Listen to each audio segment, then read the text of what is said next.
We're back. You're watching the COVID-19 update from the City Show. Me and my opponent here, the remote from hell, I think, for the timer. As President Trump often says, he's battling a plague, an invisible enemy. It is not the plague. It is a very aggressive virus, and it's a virus we are beating. We have tremendous amount of positive numbers coming out. You're going to start seeing things start to change here. When you look at what's going on, we're taking the right steps. The social distancing is working. There were some questions about should we wear a mask. Listen, I would advise you to wear the mask. Fossey did an interview last week where he said, it doesn't really make sense to wear the mask. It's conflicting. We've gotten used to it, so just stay with the mask and the gloves. Take all the precautions you possibly can. Sanitize. Today I sanitized the studio. We're here in Ready to Roll Studios in Seaside Heights. Did the desk, we did the keyboards, we did the mics, we did the cameras, we did all that stuff. We're taking all the precautions we possibly can. For that matter, when Mike came in, he had a mask on when he came into the studio. All the precautions. Take your temperature every day. That's one of the first indicators. Today I was 97.7. I've been pretty lucky. The highest I've been, I think, was 98.2. I've yet to hit normal, 98.6. It's imperative that we continue to do what has been keeping you safe. And since 96% of all the cases are mild, even if you get it, you'll survive it. Statewide, our testing numbers are down to 26% positive. We're doing a tremendous amount of testing. I know there was an issue with the president's press conference yesterday. We're all leading the world in testing. That may not make everybody happy. We're not doing as much testing as we possibly can, I guess. But the tests are out there. And a lot of the locals, and, we're looking at the Fed, but really it's the state who should be doing the testing. They should be handling their COVID as much as they can with assistance from the feds. When you look at a municipality like Jersey City, Mayor Fulop didn't wait for anybody. He started doing his own testing. He got the equipment. He started setting up the locations. He took the initiative. So kudos to the mayor of Jersey City, who was way ahead of this whole curve. When many others were procrastinating, Mayor Fulop was acting. The state of New York. Now, we're going to do the maps later. The state of New York is now reopening portions of the state, basically the northern portions. If you've been watching my COVID-19 updates, I've been saying for weeks, New York can open tomorrow. New York City, that's really iffy. But the state of New York, once you got out of New York City and Long Island, yeah, you'll see the map when we're doing it later on today. In the New Jersey, we have opened county and state parks, but we have not opened the bathrooms. That has become an issue in the county and state parks because people are going to go to the bathroom, whether you open the bathrooms or not. And listen, if we need to wash our hands and personal hygiene, I think you need to open the bathrooms. If you watched Governor Murphy's COVID-19 update yesterday, he had the head of the state troopers, and they had a problem with bottles of urine and people pooping in the parks. Open the bathrooms. There's no reason for this. We have people, state employees, on the payroll working in these parks. They can open the bathrooms. You got seniors, you got kids, women. My wife, there's not a bathroom around. My wife's not going there. Makes no sense. Seaside Heights, where we are filming from today in Ready to Roll Studios, they are doing a very limited opening starting Friday. The limitations I'm going to go over are in place from May the 15th through the 22nd, and some of this will go right through into the 31st. The beach and the boardwalk will be open from 10 a.m. to 5 p.m. You can walk on the boardwalk. You can walk on the beach. You cannot swim. You cannot sunbathe. There will be no blankets. There will be no coolers. There will be no chairs on the beach. You are not allowed to sit on the beach. You are allowed to surf, but you are not allowed to swim. So if you fall off that surfboard, you better damn not swim. I don't know how you're getting back, but don't swim because that is prohibited. You're allowed to walk on the boardwalk. You're allowed to walk on the beach. You're allowed to jog on the boardwalk and the beach, and you're allowed to ride a bicycle. On the boardwalk, little difficult to do on the beach. Groups of 10 or more is the limit. No groups larger than 10. If we're doing social distancing, that seems like a lot of people, in my opinion, with the social distancing. But all right, so you got to space them out 6 to 8 feet. I suppose that's doable. I don't know if you want to come down with big groups. You're going to have some issues with housing down here in motels and hotels.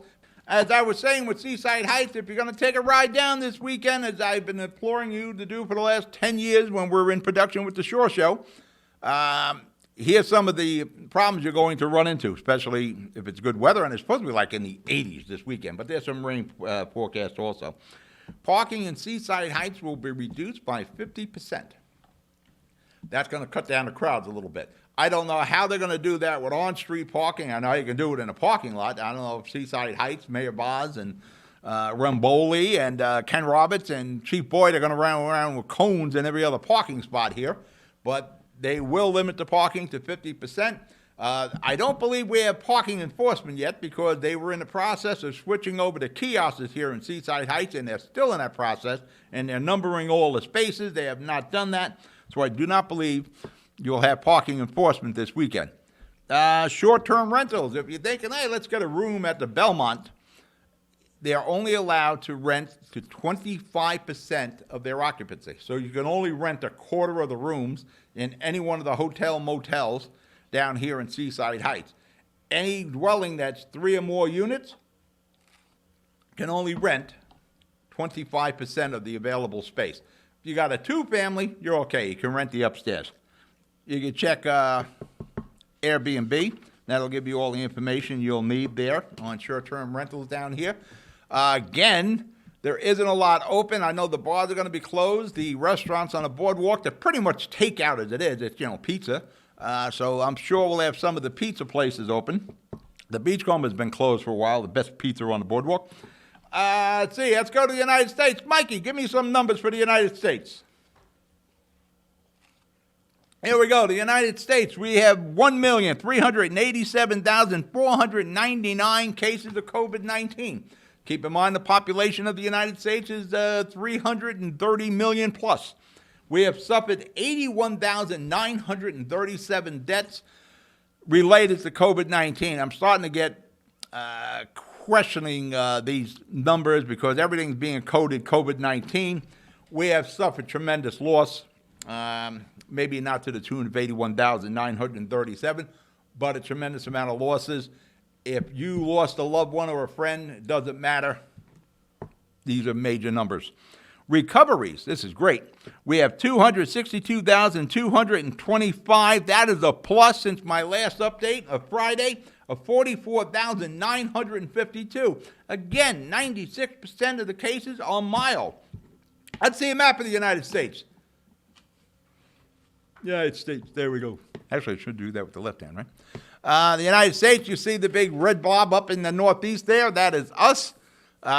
We are still probably the worst spot in the country. You see some other red dots, not as dark. Illinois, there's a fairly dark one up there. But outside of that, we are getting a handle on that. There are positive signs all around with the COVID-19. Let's show some numbers for the state of New York, Michael. New York, 347,151 cases of COVID-19. They have lost 27,003 New Yorkers.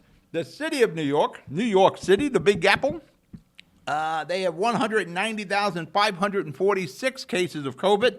They have lost 19,563. They mention here Jerry Stiller, Frank Costanza, and Arthur Spooner, guy in the world, New Yorker there, passed on this weekend. Rest in peace, Arthur.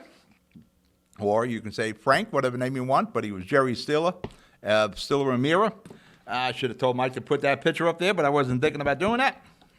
I'd put the map up in New York City, New York State. There we go. Now, Governor Cuomo is opening the northern parts of New York. They've got the okay to open. As you can see, as I said, for weeks. They could have done that a while ago, but Cuomo was playing it safe. The lower the southern end is New York City, Long Island, there are your hot spots. New Jersey is a hot spot, in my opinion, because of proximity to New York City, and so many people in Jersey work in New York. So that's one of the reasons we had such an issue. When we come back from break, we'll talk about the Jersey City, Hudson County, and the county numbers here. You're starting to see some of them up there.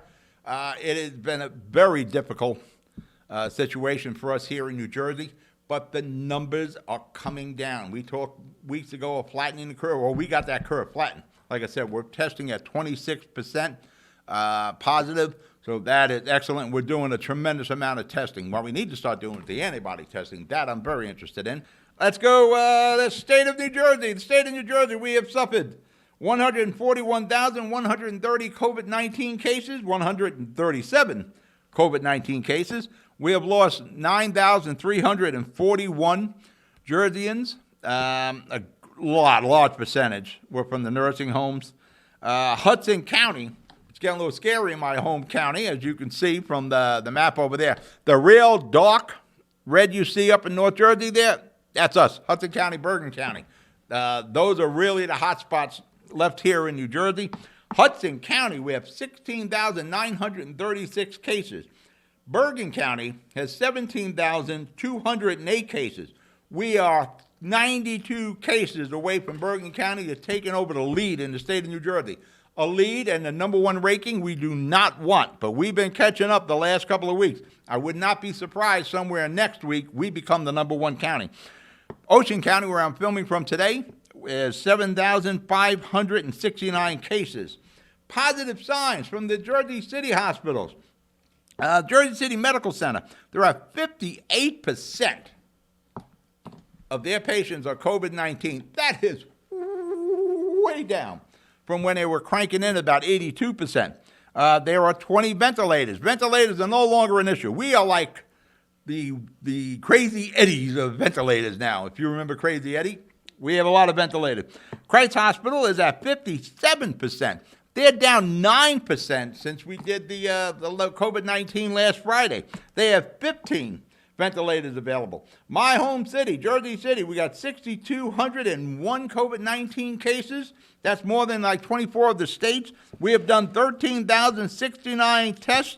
We are testing at a rate of 47.5% positive. That is down 1.5% from the last COVID-19. We're averaging now 81 cases per day. That is down from 91. We have lost 357 Jersey City residents to COVID-19. 64.1% of the Jersey City dead are male. The average age is 69 years of age. And the toughest hit group, hardest hit, is from 61 up and on, from 61 to 75 and above. They're cranking in at 75.3% of all the fatality. So if you're in your 60s and on up, be careful. And if you're type A, be very careful. For that matter, let's run through the rest of this. COVID-19 testing, go to your municipality, check their website. You can get all the testing you want. Remember, sore throat, cough, fever, difficulty breathing, loss of appetite, loss of taste and smell. Those are your symptoms. 96% of the cases are mild. Stay healthy. Wash their hands.